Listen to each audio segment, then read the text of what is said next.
Bienvenue, ici Gilbert Hamel. Aujourd'hui, nous recevons M. Gilles Fournier qui va nous entretenir sur la violence faite aux aînés. M. Fournier. Bonjour. Franchement, la violence faite aux aînés, moi, j'apporte une nuance au point de départ. On parle souvent de maltraitance.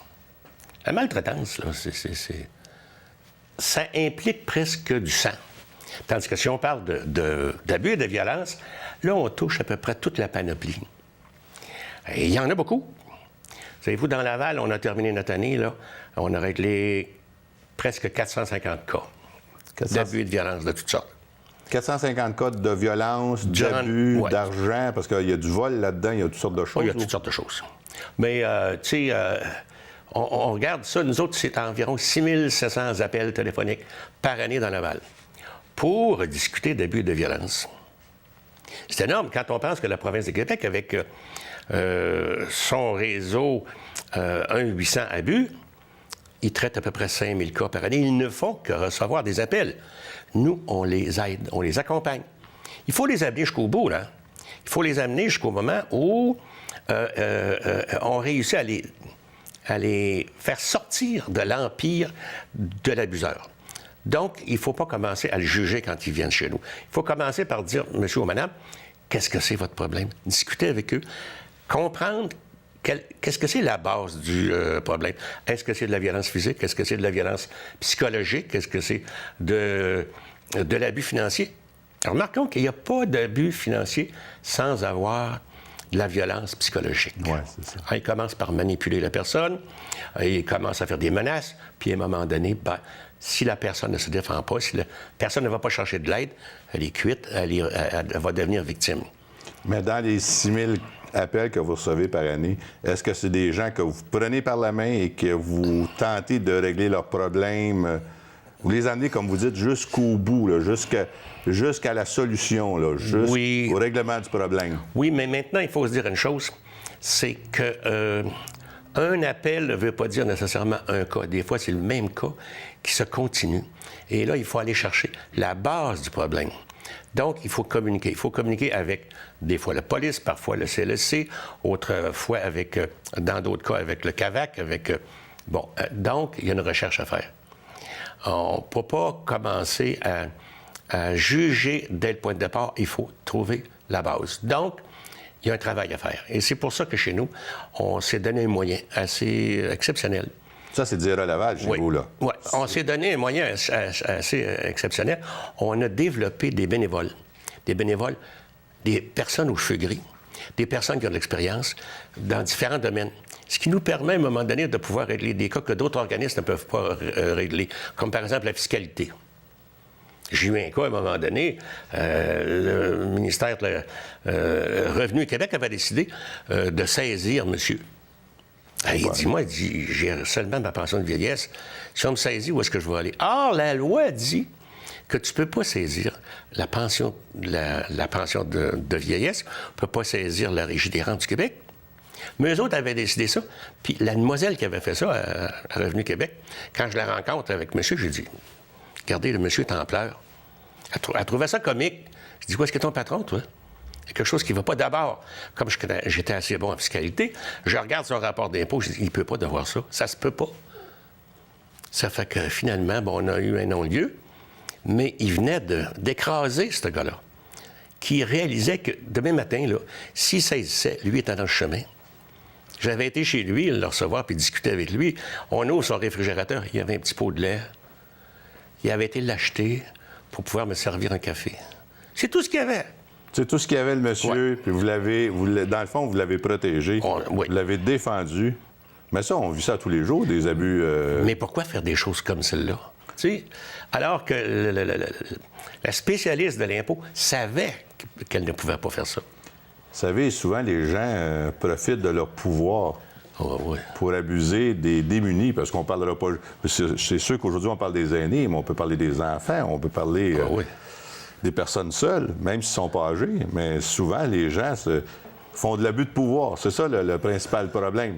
Puis on trouve ça beaucoup dans le logement aussi. Tu sais, le gars qui a un logement, une bâtisse avec 6 logements, c'est un cas qu'on a réglé, ça. Il y avait 6 personnes âgées dans ça, puis il leur donnait pas de service, comme par exemple, lorsque l'eau avait gelé dans le mur, il prétendait que c'était de la faute de la femme, de la locataire. Je dis, écoute, c'est parce que ça a été mal fait.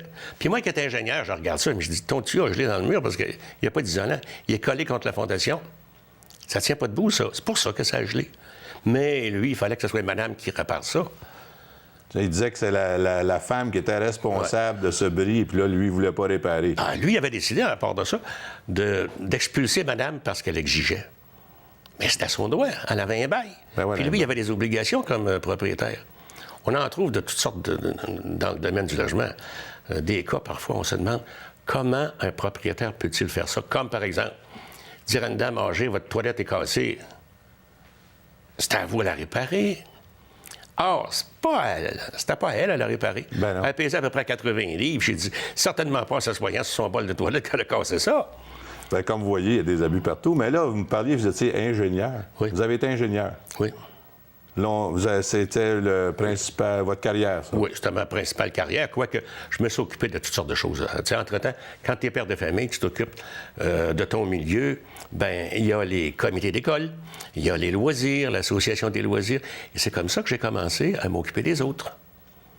Ça fait combien d'années? Ça fait plusieurs années, ça, disons donc, dans les années 60, puis j'ai 80, donc ça fait un bon bout de temps. Vous avez commencé jeune? J'ai commencé jeune, mais on en est venu à conclure que les gens qui n'ont jamais fait de bénévolat, rendus à 80, ils n'en font pas. Comme on dit souvent, c'est toujours les mêmes qui le font. Mais il faut savoir partager. Et chez nous, voyez-vous, avoir été chercher des têtes grises, des gens qui ont du savoir-faire, qui viennent du milieu de la fiscalité, du droit, du notariat, du réseau de la santé. On a donc une banque de personnes qui peuvent travailler dans différents cas. Vous avez été chercher des professionnels? Des professionnels, des gens à la retraite qui veulent partager, qui veulent aider.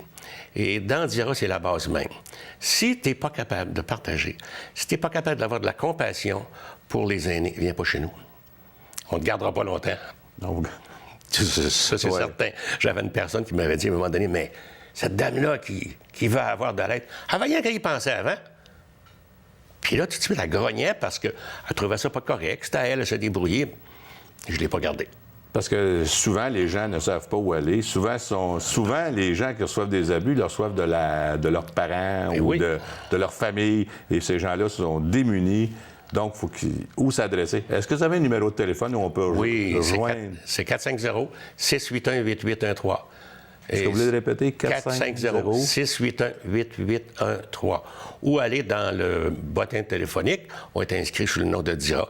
Ceux qui ont l'informatique ont simplement à signaler sur le site DIRA Laval. Ils vont tout trouver ce que l'on fait, dont les multiples conférences que l'on donne. On a donné presque 60 conférences dans l'année qu'on vient de compléter sur différents sujets. Prenons les cas, par exemple, de procuration. Les aînés qui ne savent pas ce que c'est qu'une procuration. Mais des fois, ils la donnent à mauvais escient à Fiston, qui, lui, Fiston, est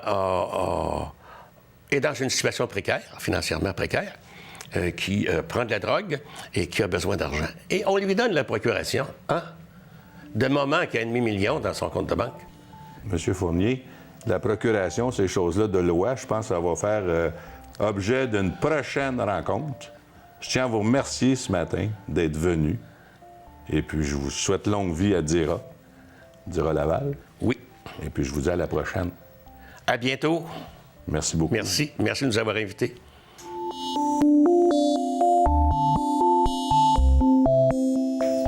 Nous recevons maintenant Mme Simone Gamme du CLAVA. Madame Gamme. Bonjour. Parlez-moi du CLAVA, s'il vous plaît. Bien, le Comité Lavallois en abus et violence envers les aînés, dit CLAVA, est un regroupement d'organismes. Il regroupe vraiment l'ensemble des organismes qui interviennent et qui font de la prévention en matière de maltraitance envers les personnes aînées. Les organismes membres à Laval sont la QDR, la FADOC de la région de Laval, le CAP, le CAVAC, il y a le C3S également, la police, l'urgence sociale et DIRA Laval. J'espère que je n'en oublie pas parce que le barreau de Laval est présent également. Donc, en fait, on essaie de couvrir vraiment l'ensemble de tous les aspects, que ce soit social ou juridique, en ce qui concerne la maltraitance envers les personnes aînées. Donc, vous avez une dizaine d'organismes regroupés sur le CLAVA. C'est exactement ça. Qui protègent, qui veulent enfin protéger les aînés. En fait, eux, ils s'interviennent. Donc, soit ils sont vraiment dans l'intervention directe quand on a un cas de maltraitance, comme le C3S, les travailleurs sociaux ou des psychologues, ou à la police, les policiers, DIRA Laval. Aussi bien, on a des organismes comme la QDR qui font plus de la prévention, donc qui offrent un programme de conférences de prévention à la maltraitance pour mieux connaître la problématique. Bon. Et le CLAVA, vous êtes la seule permanente, je crois, au CLAVA. Oui, je suis coordonnatrice pour l'organisme depuis avril 2010. Donc, effectivement, je suis la seule salariée. On est un petit regroupement d'organismes, donc peu de moyens, comme c'est le cas de beaucoup d'organismes communautaires. Et donc, on n'a pas plusieurs salariés, mais on a quand même un conseil d'administration qui est très engagé, qui est issu de différents organismes. En fait, le CLAVA a été créé par la volonté du terrain. C'est quelque chose qui a émergé, c'était un besoin, donc c'est quelque chose qui a été créé par la collaboration de plusieurs organismes, donc les organismes fondateurs et des DIRA Laval, le C3S et la police. Est-ce que c'est vous qui recevez les téléphones des gens qui sont qui sont abusés, ou est-ce que c'est des organismes qui vous transfèrent les appels, ou vous recevez des demandes des gens? Bien, en fait, ça nous arrive de recevoir des demandes. Il faut bien comprendre que ce n'est pas la mission ni la vocation du CLAVA. Le CLAVA travaille vraiment avec des intervenants, avec des organismes et non pas avec la population en direct. Donc nous, notre mission, c'est vraiment de concerter le milieu, de faire en sorte que les gens se parlent, ceux qui travaillent, puis qui travaillent ensemble, qui mettent en place des outils pour que la personne en situation de maltraitance soit pris en charge le mieux possible et qu'on crée un continuum de services, une trajectoire de services qui est solide pour la région. Donc, votre travail, vous, c'est de faire le lien avec la police, avec le CR3S, avec toutes les autres, DIRA Laval. C'est votre travail, c'est le lien entre tous ces gens-là pour que, justement, comme vous venez de me dire, que la personne qui a été maltraitée, où il y a eu des abus, soit finalement qu'elle soit protégée. Exactement. Donc, c'est sûr que si vous m'appelez au CLAVA pour dénoncer une situation, moi, ce que je peux faire, c'est référer la personne à la ressource adéquate. Mais ce n'est pas ma mission ou mon emploi d'intervenir directement. Il y a des personnes qui ont été formées pour ça, qui sont des intervenants psychosociaux ou des policiers quand c'est des cas nécessaires. C'est eux qui vont intervenir. Nous, dans le fond, on travaille plutôt sur des outils pour les intervenants aussi. Donc, en 2011, on a développé un guide pour contrer la maltraitance, donc qui se veut accessible pour tous les milieux professionnels, que ce soit des professionnels du réseau de la santé, des services sociaux, mais aussi des intervenants dans le milieu communautaire ou même des bénévoles. Donc, il regroupe un petit peu tout le nécessaire, que ce soit les définitions de la problématique, des différentes façons d'intervenir, de dépister, certains outils, puis les ressources régionaux également. Ce que vous m'avez souligné aussi, je pense que vous êtes en train de le retravailler, ce document. Oui, exactement. Donc, on va avoir un tirage à 2000 exemplaires d'ici la fin d'année, donc il va être réimprimé. Donc je suis en train de le mettre à jour avec un comité et il va être diffusé auprès de tous les organismes qui interviennent auprès des personnes aînées à Laval, donc que ce soit des centres communautaires, des résidences pour personnes aînées, toutes sortes d'organismes, et ça sera accompagné d'une formation à la problématique. Et cette formation, est-ce que c'est le CLAVA qui la donne ou? Fort probablement, oui. Ah, c'est une formation à venir? Oui, c'est une formation qui est en train de se développer. Donc oui, on a vocation quand même d'informer, de sensibiliser et de concerter le milieu. Donc c'est de notre vocation aussi de former les milieux pour qu'ils puissent repérer et référer les personnes aux ressources. Également, on organise ça chaque année pour la Journée internationale pour contrer la maltraitance envers les personnes aînées qui a lieu le 15 juin. On organise une action depuis 3 années. En fait, on a distribué 10 000 napperons de table dans différents restaurants et résidences et centres communautaires pour justement sensibiliser toute la population à la problématique dans le fond et qu'ils puissent avoir des numéros de téléphone en main pour dire si ça m'arrive, si jamais il y a quelque chose qui m'arrive ou à un voisin ou même à ma mère ou à ma tante, je sais où je peux m'adresser. Donc dans ce but-là, on a parallèlement développé un petit outil, c'est cette affaire-là. C'est un petit encart très simple. Oui. Où on a les différents types d'abus et les numéros de téléphone, en fait, où on peut s'adresser. Donc, finalement, cet outil-là se retrouve dans de nombreux organismes. Cette année, on a aussi eu des pharmaciens qui ont participé. Donc, vraiment, c'est un outil qui se retrouve à beaucoup d'endroits. Donc, Mme Gamme, ce que vous faites, dans le fond, c'est que vous développez des outils, justement, pour permettre aux organismes de rejoindre justement le plus de gens possible dans comme des maisons de retraite, même à la maison, même chez le pharmacien, un peu partout, pour que les gens qui souffrent de maltraitance puissent s'adresser au bon organisme. Exactement. Et en fait, on fait ça tout le temps en collaboration avec les organismes membres. Moi, dans le fond, mon rôle, c'est vraiment de coordonner ces actions-là et de faire en sorte que c'est adéquat à la demande et aux besoins de la population et aussi des organismes qui interviennent. Vous êtes le lien.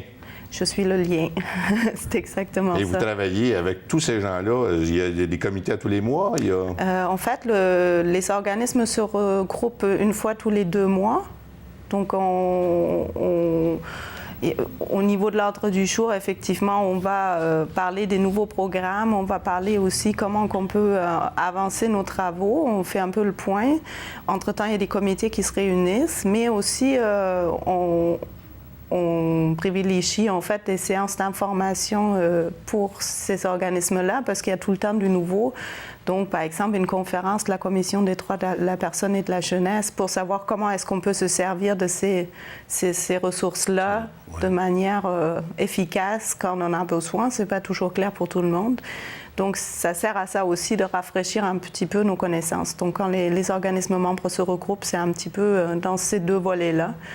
Et de se rencontrer, de se connaître et de se parler, rien que ça, c'est extraordinaire. Je pense que c'est très important de se parler pour justement arriver à une solution, parce que, bon, c'est sûr que des solutions, il y en a, mais ça va peut-être probablement, j'espère que ça n'existera pas toujours, mais vous voulez quand même arriver, donner des solutions aux organismes pour que, comme je le disais tantôt, que vous joigniez le plus de monde possible. Je pense que les organismes, dans le fond, ont les solutions déjà, mais comment faire pour que les solutions de chacun puissent servir aux autres organismes et comment faire pour que les solutions ne soient pas les mêmes. Et si on a les mêmes solutions, comment on peut les mettre en commun? C'est un petit peu ça, dans le fond, le but, de faire en sorte que chacun travaille, oui, dans son réseau, mais pas dans un silo, mais de manière ensemble. D'ailleurs, notre slogan le dit, le devoir d'agir ensemble. Donc, les organismes sont engagés là-dessus. Madame Gamme, c'est tout le temps que nous avions et je vous dis à la prochaine. Mais merci beaucoup. Merci.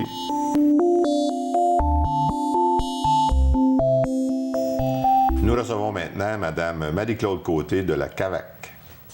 Madame Côté. Bonjour. Qu'est-ce que la CAVAC? Alors, le CAVAC, c'est le Centre d'aide aux victimes d'actes criminels qui offre des services de soutien à toutes les victimes d'actes criminels qui en ont besoin. Il y a 16 CAVAC, 17 CAVAC au Québec, à la grandeur du Québec. Celui de Laval dessert la région de Laval. Et les gens victimes de violences font quoi pour vous contacter? Il y a une façon bien simple de nous contacter, c'est s'ils ont entendu parler de nous ou que quelqu'un leur a donné la référence. qui nous connaît déjà, mais par le passé, ça a prouvé que c'était pas vraiment efficace comme façon de faire. Donc, depuis 2005, nous avons un service de référence personnalisé avec les policiers de Laval. Et on vient de mettre ce service-là en place aussi avec la Sûreté du Québec à Laval aussi. Ça consiste en quoi, cette... Lorsqu'il y a une plainte à la police, les policiers demandent à la personne victime ou à ses proches ou encore aux témoins s'ils désirent être rejoints par le CAVAC pour recevoir des services d'aide, de soutien, d'accompagnement dans leur démarche et tout ça. La personne doit autoriser les policiers à nous transférer l'information. Un coup que ça est fait, nous, on s'engage à rejoindre les personnes dans les 24 à 48 heures suivant l'acte criminel. Donc, pour nous, c'est vraiment la meilleure façon de répondre rapidement aux besoins des victimes d'actes criminels. Et comme je disais tout à l'heure, les proches et les témoins aussi peuvent bénéficier de ça. Une fois que vous avez rejoint justement la victime, le processus enclenché va jusqu'à où? Est-ce qu'on peut aller pour les aider psychologiquement, pour les aider financièrement, pour les dédommager? On offre plusieurs services aux victimes. Un des services peut être seulement l'écoute téléphonique. Les gens nous appellent, nous demandent des informations, on répond aux informations et ils repartent avec leur petit bonheur, puis tout va bien pour eux. Par contre, pour les gens qui auraient besoin d'un petit peu plus de soutien, on leur offre des rencontres au CAVAC, des rencontres psychosociales ou encore des rencontres qui vont être plus, on appelle ça socio-judiciaire, c'est plus axé sur le processus judiciaire et qu'est-ce qui va arriver après la plainte finalement, ou encore si les gens ont besoin d'aller en cours, on va pouvoir leur donner l'information par rapport à ça. Donc, le CAVAC a comme rôle d'accompagner la personne victime du début jusqu'à la fin des procédures. C'est certain qu'on n'offre pas un soutien comme le feraient les psychologues. Donc, on ne va pas offrir un soutien psychologique pendant 52 semaines. On va jusqu'à 12 semaines au niveau du soutien socio-judiciaire. Et ensuite de ça, on va revoir les personnes s'ils ont à aller à la cour ou s'ils ont des trucs techniques à faire, comme remplir des formulaires. Vous parliez tout à l'heure d'indemnisation. C'est pas le CAVAC qui va indemniser les victimes. Par contre, on les accompagne dans toute la démarche pour faire affaire avec IVAC, faire appel avec IVAC, oui. Donc, le CAVAC, le CAVAC, j'imagine, a beaucoup de personnel pour répondre à tout ça, là. À Laval, on est 12 personnes qui travaillent à Laval. On offre des services assez rapides aussi, mais étant donné que les gens restent jusqu'à 12 rencontres, bien, il y a de la place qui se fait quand même assez rapidement là, pour les gens, les nouveaux arrivés, les nouveaux arrivants finalement.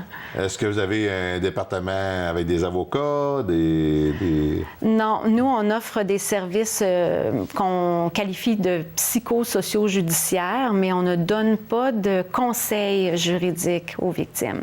On va plutôt les référer aux bonnes ressources qui peuvent leur donner des conseils du type plus judiciaire. Donc, dans le fond, vous les aidez pas financièrement, mais vous les aidez à faire les démarches. Exactement, c'est ça. On les aide financièrement dans le sens que nos services sont gratuits. Donc, quelqu'un qui aurait besoin de services et qui s'attend, dans un premier temps, à payer pour aller voir un psychologue, bien, il peut avoir quand même...